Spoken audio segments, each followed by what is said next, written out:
آج کے اس تفصیلی جائزے میں ہم ایک ایسی تحریر کی گہرائی میں جا رہے ہیں جو بظاہر تو تاریخ اور فلسفے کے گرد گھومتی ہے، بالکل۔ لیکن اس کا سیدھا اور براہ راست تعلق ہمارے آج کے ڈیجیٹل دور کے سب سے بڑے مسئلے سے ہے۔ اور وہ مسئلہ یہ ہے کہ ہم ایک دوسرے کو سننا چھوڑ چکے ہیں۔ ہاں، بالکل صحیح کہا۔ ہمارے پاس آج جو ماخذ موجود ہے وہ محمد فاروق راشد کا لکھا ہوا ایک بہت ہی زبردست مقالہ ہے، جس کا عنوان ہے intellectual bridges, the architecture of dialogue and progress. مطلب فکری پل کی ضرورت اور مکالمے کا فن۔ اور مصنف کے بارے میں یہ جاننا بھی بہت اہم ہے کہ وہ اردو کے معلم ہونے کے ساتھ ساتھ انسانی نفسیات اور اسلامی تاریخ کے بھی گہرے طالب علم ہیں۔ چلیں اس بات کی تہ تک پہنچتے ہیں۔ اگر ہم آج کی دنیا کو دیکھیں تو مطلب ہمارے پاس مختلف خیالات، نظریات اور معلومات تک جتنی رسائی آج ہے، شاید انسانی تاریخ میں اس سے پہلے کبھی نہیں تھی۔ بالکل، لیکن اس تحریر کا بنیادی دعویٰ یہ ہے کہ ہم اتنی معلومات ہونے کے باوجود ان خیالات کو ہضم کرنے اور ان کے درمیان ربط پیدا کرنے کی صلاحیت تیزی سے کھوتے جا رہے ہیں۔ اور یہی وہ بنیادی تضاد ہے جو اس تحریر کو اتنا اہم بناتا ہے۔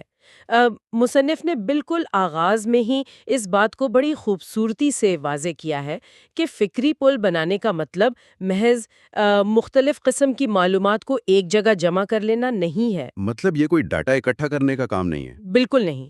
ہم اکثر یہ غلطی کرتے ہیں کہ زیادہ معلومات ہونے کو زیادہ سمجھدار ہونے کی دلیل سمجھ لیتے ہیں، جو کہ غلط ہے۔ ہاں، ماخوذ کے مطابق یہ فکری پل دراصل ایک رویہ ہے۔ یہ ایک ایسی ذہنی کیفیت ہے جہاں اختلاف رائے کو کسی خطرے یا دشمنی کے طور پر نہیں دیکھا جاتا۔ اچھا، تو اسے ایک موقع سمجھا لاتا ہے؟ بالکل، اسے ایک موقع جاننا ہے، ایک ایسا موقع جہاں سے ہم دنیا کو کسی دوسرے شخص کی نظر سے دیکھ سکیں۔ سمجھ بوجھ بڑھتی ہے، اور یہی وہ پل ہے جو تہذیبوں اور نسلوں کو آپس میں جوڑتا ہے۔ لیکن یہاں ایک سوال ذہن میں آتا ہے، اگر ہم انسانی تاریخ اور نفسیات پر سرسری سی نظر بھی ڈالیں تو کیا انسان ہمیشہ سے ہی قبائلی سوچ کا شکار نہیں رہا؟ مطلب آپ کا اشارہ اس طرف ہے کہ ہم اپنے ہی جیسے لوگوں میں رہنا پسند کرتے ہیں؟ ہاں، میرا مطلب ہے یہ تو ہماری بقا کی جبلت کا ایک فطری حصہ لگتا ہے نا، کہ ہم انہی لوگوں کے قریب رہیں جو ہماری طرح سوچتے ہوں۔ یہ ایک فطری بات ہے۔ تو پھر یہ تحریر اس فکری پل کو اتنی اہمیت کیوں دے رہی ہے؟ کیا واقعی تاریخ میں کبھی ایسا ہوا ہے کہ مختلف اور متضاد سوچ رکھنے والوں نے مل کر کوئی بڑا کمال کیا ہو؟ جی۔ یا یہ صرف ایک خیالی اور یوٹوپیائی تصور ہے؟ یہ ایک بہت جائز اور اہم سوال ہے۔ دیکھیں، قبائلی سوچ یقیناً انسانی جبلت کا حصہ رہی ہے، لیکن تاریخ گواہ ہے کہ جن معاشروں نے اپنی اس فطری جبلت پر قابو پایا اور علم کے دروازے کھلے رکھے، بالکل، اور شعوری طور پر مکالمہ کیا، انہوں نے ہی ترقی کی اور حقیقی عروج حاصل کیا۔ اس کے برعکس جنہوں نے فکری مکالمہ ختم کیا وہ جمود اور پسماندگی کا شکار ہوئے۔ اس کی کوئی ٹھوس مثال بھی دی ہے مصنف نے؟ ہاں، تحریر میں اس کی ایک انتہائی شاندار مثال عباسی دور کے بغداد کی دی گئی ہے، خاص طور پر بیت الحکمہ کی۔ ہاں، جسے دنیا ہاؤس آف وزڈم کے نام سے جانتی ہے۔ بالکل، ہاؤس آف وزڈم۔ اب ہوتا یہ ہے کہ جب ہم آج بیت الحکمہ کا ذکر سنتے ہیں تو ہمارے ذہن میں ایک بہت بڑی اور خاموش سی لائبریری کا خاکہ ابھرتا ہے۔ ہاں، جہاں بس الماریوں میں پرانی کتابیں رکھی ہوئی ہوں گی۔ لیکن ماخذ اس تصور کو مکمل طور پر مسترد کرتا ہے۔ ماخذ کے مطابق وہ محض کتابوں کا گودام نہیں تھا، بلکہ ایک فعال اور متحرک ترجمہ گاہ تھی، ایک ایسا ادارہ جہاں یونانی، فارسی، ہندی اور شامی علوم کو ایک ساتھ لایا جا رہا ہے۔ اچھا، یعنی وہ لوگ صرف اپنی تاریخ نہیں لکھ رہے تھے بلکہ دنیا بھر کی تاریخ اور علم کو ایک جگہ اکٹھا کر کے اسے سمجھنے کی کوشش کر رہے تھے۔ بالکل، وہ مختلف تہذیبوں کے علوم کو عربی میں منتقل کر رہے تھے۔ لیکن کیا یہ مختلف علوم آپس میں ٹکراتے نہیں ہوں گے؟ میرا مطلب ہے ایک طرف یونانی فلسفہ ہے جس کا مزاج بالکل الگ ہے، دوسری طرف ہندی ریاضی ہے جس کی بنیادیں مختلف ہیں، ان کے درمیان مکالمہ کیسے ہوتا تھا؟ یہی تو وہ فکری پل تھا جس کی مصنف بات کر رہی ہیں۔ ذرا اس منظر کا تصور کریں کہ ایک چھت کے نیچے مختلف زبانیں بولنے والے، مختلف مذاہب اور ثقافتوں سے تعلق رکھنے والے دانشور بیٹھے ہیں۔ وہ صرف لفظ بلفظ ترجمہ نہیں کر رہے تھے، وہ ان خیالات پر بحث کر رہے تھے۔ جب ایک یونانی کتاب کا عربی میں ترجمہ ہوتا تو اس پر ایک فارسی یا مقامی دانشور اپنا تبصرہ لکھتا۔ تو یہ ایک علمی تبادلہ تھا۔ جی، اس علمی تبادلے اور ترجمے کی تحریک نے دراصل ایک بالکل نئی فکری دنیا کو جنم دیا۔ اگر وہ قبائلی سوچ کا شکار ہوتے اور کہتے کہ ہم تو صرف اپنا مقامی علم پڑھیں گے کیونکہ باہر کا علم ہماری تہذیب کے لیے خطرہ ہے، تو وہ کبھی وہ ترقی نہ کر پاتے جو انہوں نے کی۔ بالکل صحیح۔ یہاں سے بات واقعی بہت دلچسپ ہو جاتی ہے، کیونکہ اسی علمی روایات اور تبادلے کے نتیجے میں پھر ایسے مفکروں اور سائنسدان سامنے آئے جنہوں نے دنیا کا نقشہ ہی بدل دیا۔ تحریر میں عظیم ریاضی دان الخوارزمی کا ذکر بھی ہے۔ ہاں، جنہوں نے الجبرا کی بنیاد رکھی۔ اب الجبرا تو آج بھی دنیا بھر کے اسکولوں میں پڑھایا جاتا ہے، لیکن کیا یہ الخوارزمی کے اکیلے ذہن کی اختراع تھی یا یہ بھی کسی فکری پل کا نتیجہ تھا؟ الخوارزمی کا کام اس فکری مکالمے کی سب سے بڑی اور ٹھوس مثال ہے۔ مصنف نے واضح کیا ہے کہ الخوارزمی کا یہ عظیم کارنامہ کسی خلا میں نہیں ہوا تھا۔ اچھا۔ انہوں نے بغداد میں بیٹھ کر انہی فکری پلوں کا استعمال کیا۔ اگر ہم اس کی تھوڑی سی گہرائی میں جائیں تو صورتحال کچھ یوں تھی کہ اس وقت یونانی ریاضی بہت ترقی یافتہ تھی، لیکن وہ زیادہ تر جیومیٹری یعنی اشکال پر مبنی تھی۔ یونانی ہر چیز کو زاویوں، لکیروں اور طبعی شکلوں میں دیکھتے تھے۔ صحیح۔ اور دوسری طرف ہندوستانی ریاضی دانوں کا کام اعداد، صفر اور تجریدی تصورات یعنی ایبسٹریکٹ کانسیپٹس پر تھا۔ تو یہ ایک طرح سے ریاضی کی دو بالکل مختلف زبانیں یا دو مختلف نظریات تھیں، ایک دنیا کو شکلوں سے ناپ رہا ہے اور دوسرا عادات سے۔ بالکل۔ اور الخوارزمی نے یہ نہیں کیا کہ کسی ایک کو اپنا لیا اور دوسرے کو مسترد کر دیا، اس نے ان دونوں متضاد سوچوں کے درمیان پل بنایا، یعنی دونوں علوم کا ملاپ کروا دیا۔ جی، اس نے ثابت کیا کہ آپ اشکال کے مسائل کو اعداد کی تجریدی زبان کے ذریعے حل کر سکتے ہیں۔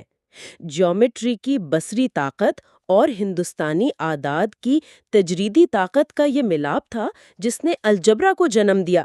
کیا کمال کی بات ہے۔ اور اس فکری پل کی مضبوطی کا اندازہ اس بات سے لگایا جا سکتا ہے کہ الخوارزمی کے اس کام نے بعد میں یورپ میں سائنسی ترقی کے بند دروازے کھول دیے۔ یعنی ایک پل جو 8ویں اور 9ویں صدی کے بغداد میں دو مختلف تہذیبوں کے درمیان بنا۔ اس نے صدیوں بعد یورپ کی سائنسی نشاط الثانیہ یعنی رینیسا کی بنیاد رکھی۔ جی بالکل ایسا ہی ہوا۔ یہ تاریخی پس منظر تو بہت ہی شاندار ہے۔ یہ سن کر اندازہ ہوتا ہے کہ جب ہم مختلف خیالات کو اپناتے ہیں تو ہم محض معلومات میں اضافہ نہیں کر رہے ہوتے، بلکہ ہم کچھ نیا تخلیق کر رہے ہوتے ہیں۔ بالکل، ہم ایک نئی سوچ کو جنم دے رہے ہوتے ہیں۔ لیکن جب ہم اس تاریخی مثال سے نکل کر آج کی دنیا پر نظر ڈالتے ہیں تو ایک بہت بڑا اور کچھ حد تک مایوس کن تضاد نظر آتا ہے۔ آج کی دنیا کا المیہ۔ آج ہمارے پاس مواصلات کے اتنے ذرائع ہیں جو شاید انسانی تاریخ میں کبھی نہیں تھے۔ انٹرنیٹ ہماری جیب میں ہے، ہم سوشل میڈیا کے ذریعے پوری دنیا سے جڑے ہوئے ہیں۔ جڑے ہوئے تو ہیں لیکن خیالات کے دائرے میں قید ہو رہے ہیں۔ بالکل۔ مصنف نے اسی تلخ حقیقت کی طرف اشارہ کیا ہے کہ آج کی دنیا کا سب سے بڑا المیہ یہ ہے کہ ہم اتنے جڑے ہونے کے باوجود خیالات کے ایک انتہائی چھوٹے سے دائرے میں سمٹتے جا رہے ہیں۔ یہاں جو بات سب سے زیادہ حیران کن ہے وہ یہ ہے کہ ہم نے خود کو ایک بازگشت کے کمرے میں قید کر لیا ہے۔ ماخوذ میں اس کیفیت کو بیان کرنے کے لیے ایکو چیمبر کی اصطلاح استعمال کی گئی ہے۔ ایکو چیمبر، جہاں بس اپنی ہی آواز واپس آتی ہے۔ ہم جتنا زیادہ ٹیکنالوجی کے ذریعے جڑ رہے ہیں، فکری طور پر ہم اتنا ہی ایک دوسرے سے کٹ رہے ہیں۔ ایکو چیمبر پر تفصیلی بحث کرتے ہوئے مصنف بتاتے ہیں کہ یہ دراصل وہ صورتحال ہے جہاں ہم نے اپنے ارد گرد ایک ایسی ڈیجیٹل دیوار کھڑی کر لی ہے کہ ہمیں صرف اور صرف اپنی ہی آواز، اپنی ہی پسند کی آرا اور اپنے ہی جیسے خیالات واپس سنائی دیتے ہیں۔ تو اس سے مکالمہ کم اور تعصب زیادہ ہو جاتا ہے۔ بالکل۔ جب کوئی انسان صبح سے رات تک انٹرنیٹ پر صرف وہی خبریں اور تجزیے پڑھتا ہے جو اس کی پہلے سے موجود سوچ کی تائید کرتے ہوں، تو اسے لگنے لگتا ہے کہ بس وہی حق پر ہے اور باقی ساری دنیا غلط ہے۔ جی، اور وہ لوگ صرف وہی سننا پسند کرتے ہیں جو ان کی اپنی رائے سے ملتا ہو۔ لیکن کیا یہ سارا قصور صرف ہمارا اپنا ہے؟ میرا مطلب ہے، اگر میں سوشل میڈیا پر کسی ایسے گروپ کا حصہ ہوں جہاں لوگ میری ہی پسندیدہ کتابوں یا میرے پسندیدہ سیاسی نظریے پر بات کرتے ہیں تو اس میں برا کیا ہے؟ برا کچھ نہیں ہے، لیکن یہ ایکو چیمبر اچانک ایک بحران کیسے بن گیا جس پر مصنف اتنی تشویش ظاہر کر رہے ہیں؟ ہم خیال لوگوں کے ساتھ بیٹھنا بذات خود کوئی بری بات نہیں ہے۔ مسئلہ تب پیدا ہوتا ہے جب وہ ہم خیال گروپ ایک ایسا خول بن جائے جس کے اندر کسی مختلف رائے کے آنے کی کوئی گنجائش ہی نہ رہے۔ یعنی ہم اختلاف کو سننا ہی چھوڑ دیں؟ اور اس میں صرف ہمارا قصور نہیں ہے، بلکہ آج کے ڈیجیٹل الگوریدمز ڈیزائن ہی اس طرح کیے گئے ہیں کہ وہ ہماری پسند ناپسند کو نوٹ کرتے ہیں اور پھر ہمیں وہی دکھاتے ہیں جس پر ہم کلک کرنا پسند کرتے ہیں، جو ہمارے عقائد کو مزید پختہ کرتا ہے۔ بالکل۔ اس کا خطرناک نتیجہ یہ نکلتا ہے کہ اختلاف رائے، جسے تاریخ میں علم اور ترقی کا سب سے بڑا ذریعہ سمجھا جاتا تھا، آج اسے ایک سیدھا خطرہ اور دشمنی سمجھا جانے لگا ہے۔ ہمارے اندر یہ صلاحیت ہی ختم ہوتی جا رہی ہے کہ ہم کسی ایسی بات کو سکون سے سن سکیں جو ہمارے نظریے سے میل نہ کھاتی ہو۔ اور میرے خیال میں اس کے اثرات صرف بڑی بڑی سیاسی یا علمی بحثوں تک محدود نہیں رہے۔ مصنف نے بہت گہرائی میں جا کر اسے ہماری روزمرہ زندگی اور انسانی نفسیات کے ساتھ جوڑا ہے۔ جی، نفسیاتی اور معاشرتی اثرات۔ ہم اکثر فکری پل کو کوئی بہت بھاری بھرکم فلسفیانہ تصور سمجھ لیتے ہیں، لیکن تحریر کے مطابق یہ تو ہماری ذہنی صحت اور روزمرہ کے رویوں سے جڑا ہوا معاملہ ہے۔ یہ کتنی حیران کن بات ہے کہ اگر ہم دوسروں کے خیالات نہیں سنتے تو ہم صرف ان کا یا معاشرے کا نقصان نہیں کر رہے، بلکہ ہم اپنا ذاتی ذہنی سکون تباہ کر رہے ہیں۔ ماخذ کا یہ نقطہ واقعی انسانی نفسیات کا ایک بہت اہم پہلو اجاگر کرتا ہے۔ تحریر میں ماہرانہ حوالے سے بتایا گیا ہے کہ انسانی نفسیات کے مطابق ذہنی سکون اور تخلیقی صلاحیت کے لیے مکالمہ اور نئے زاویے کتنے ضروری ہیں۔ جب ہم نئے زاویے نہیں دیکھتے تو کیا ہوتا ہے؟ جب ہم اپنے ذہن کے دروازے بند کر لیتے ہیں اور صرف اپنے ہی نظریات کے دفاع میں لگے رہتے ہیں تو ہمہ وقت ایک ذہنی تناؤ کا شکار رہتے ہیں۔ ہمیں ہر وہ شخص جو ہم سے مختلف سوچتا ہے ایک خطرہ لگنے لگتا ہے۔ ایک انڈکٹا سا خوف سوار رہتا ہے۔ بالکل۔ اس کے برعکس جب ایک انسان کھلے دل سے دوسرے کا نقطہ نظر سنتا ہے تو اسے معلوم ہوتا ہے کہ دنیا کو دیکھنے کے اور بھی کئی زاویے ہو سکتے ہیں۔ اس سے اندر کا خوف کم ہوتا ہے اور برداشت بڑھتی ہے۔ یہ بات سن کر مجھے آج کل کے خاندانی اور سماجی رویوں کا خیال آ رہا ہے، خاص طور پر اگر ہم روزمرہ زندگی کی مثال لیں، جیسے خاندانی واٹس ایپ گروپس ہوتے ہیں۔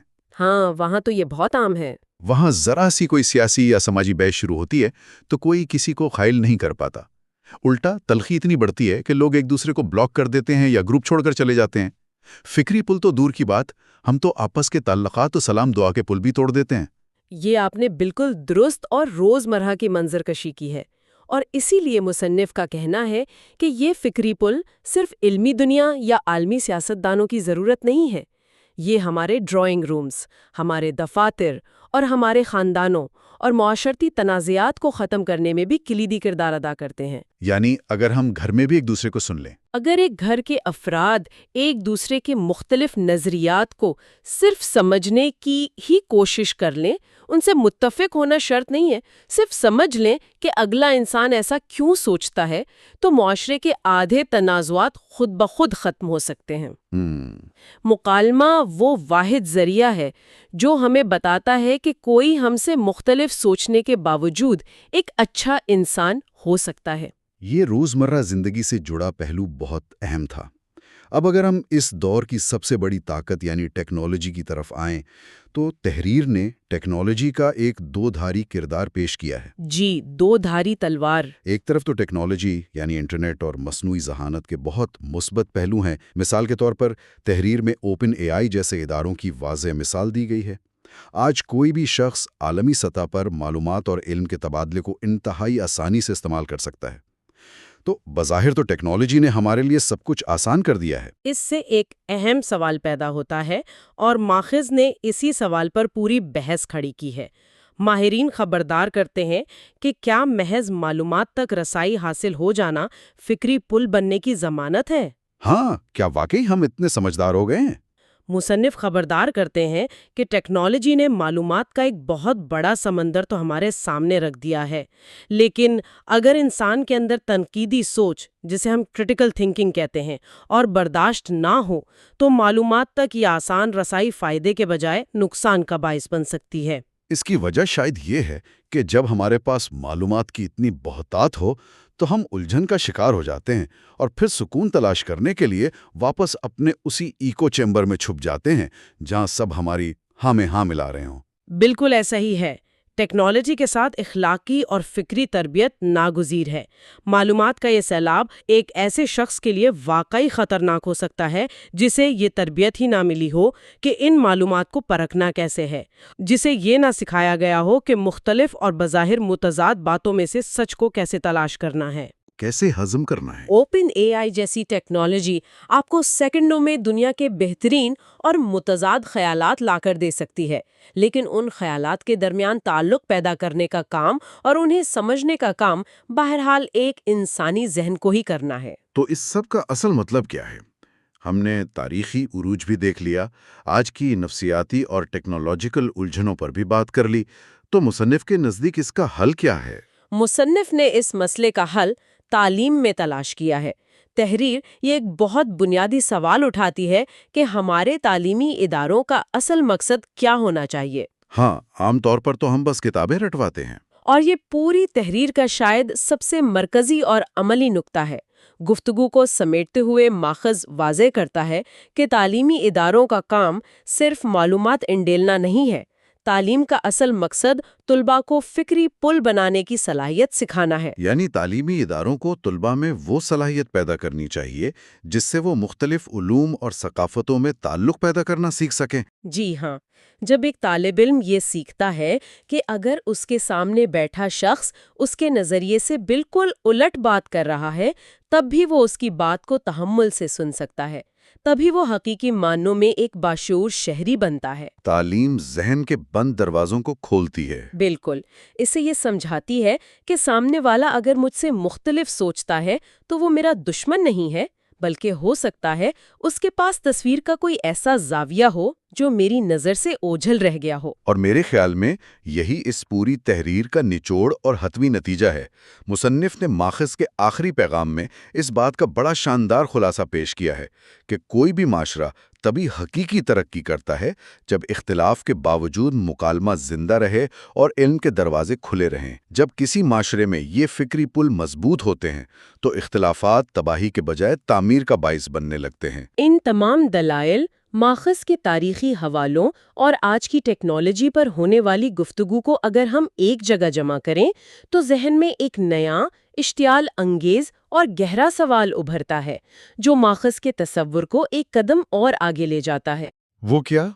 ہم نے ابھی ایکو چیمبرز پر تنقید کی اور دیکھا کہ کیسے ڈیجیٹل الگوریدمز ہمیں صرف ہماری پسند کی چیزیں دکھا کر قید کر رہے ہیں، لیکن ذرا تصور کریں اگر موجودہ ڈیجیٹل الگوریدمز ہمیں ہمارے من پسند خیالات دکھا کر ایکو چیمبر میں قید کر دیتے ہیں، تو کیا ہو اگر ہم ایک ایسا اینٹی ایکو چیمبر الگوریدم تیار کریں؟